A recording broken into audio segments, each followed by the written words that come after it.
Hi friends, ఎలా ఉన్నారండి? బాగున్నారా? మేము కూడా బాగున్నాము. ఈరోజైతే మేము బెల్లం గారెలు చేసుకుంటున్నామండి. అలాగే అందుకు 1 కేజీ పప్పు నానబెట్టుకున్నామండి. అలాగే 1 కేజీ బెల్లం కూడా తీసుకున్నాము. ఎందుకంటే ఈరోజు ఇంత ఎక్కువగా మేము చేస్తున్నది మా ఆడపడుచు వాళ్ళ మనవరాలు మెచ్యూర్ అయ్యారండి. మేనత్తలం కదండి, మేము వదిన గారులం కదా, ఏదో ఒకటి చేసి ఇవ్వాలి కదా. అందుకని ఈరోజైతే మేము పాకం గారెలు చేస్తున్నామండి. అందుకు కేజీ పప్పు నానబెట్టుకొని గ్రైండ్ చేసుకుంటున్నామండి. అలాగే పొయ్యి మీద కూడా బెల్లం అదిగోండి, పప్పు గ్రైండ్ అయ్యేలోపు బెల్లం కొంచెం పాకం పెట్టుకుంటే అప్పుడు గారెలు చేసి బెల్లంలో వేసుకోవచ్చండి. మనకి ఏదో ఒక సాంప్రదాయం అనేది ఉంటుంది కదండి. ఇంట్లో ఎవరైనా ఏదైనా ప్రెగ్నెన్సీ అయినా లేదంటే ఇలా మెచ్యూర్ ఫంక్షన్లకైనా కుటుంబంలో ఎవరో ఒకరు ఏదైనా చేసి ఇవ్వాలి అనేది మనకు ఒక ఆనవాయి. అలాగే మేము కూడా ఈరోజు మా వంతుగా ఇవి చేసి పంపిస్తున్నామండి.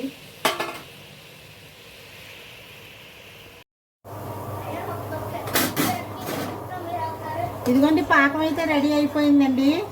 అలాగే మనం స్టవ్ మీద కొద్ది గారెలు కూడా వేసుకున్నాం కదండి. గారెలు కూడా రెడీ అయ్యాయో లేదో చూద్దాము. ఇదిగోండి, గారెలు కూడా రెడీ అయిపోయినాయండి. ఇప్పుడు ఈ గారెలు మనం పాకంలో వేసుకుందాం అండి.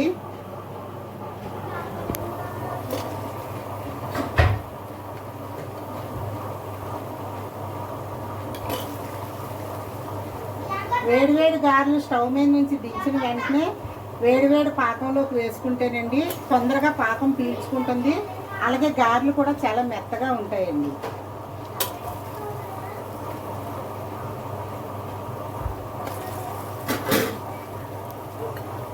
వీటిని ఇలా కాసేపు ఇలా పాకంలో ఉంచితే పాకం బాగా పీల్చుకుంటాయండి. చాలామంది దించేసిన తర్వాత పాకం పట్టుకొని పాకంలో వేసుకుంటారు కానండి, అలా అయితే తొందరగా పీల్చుకోండి. ఇలా అయితే తొందరగా పీల్చుకుంటాయి.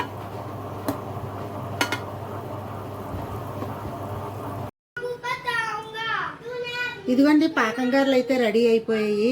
అలాగే దీంతో పాటు సేమియా పాయసం కూడా చేసామండి ఇవ్వడానికని.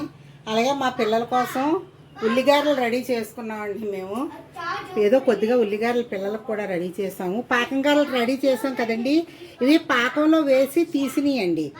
తీసి ఇలా వేసుకుని మళ్ళీ దాని మీద మిగిలిన పాకం ఉంటుంది కదండి, పాకం అంతా ఇలాగా మనం వేసుకోవాలండి.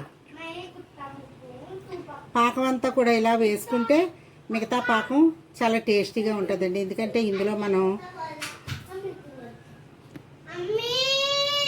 ఇలాచీ పౌడర్ అని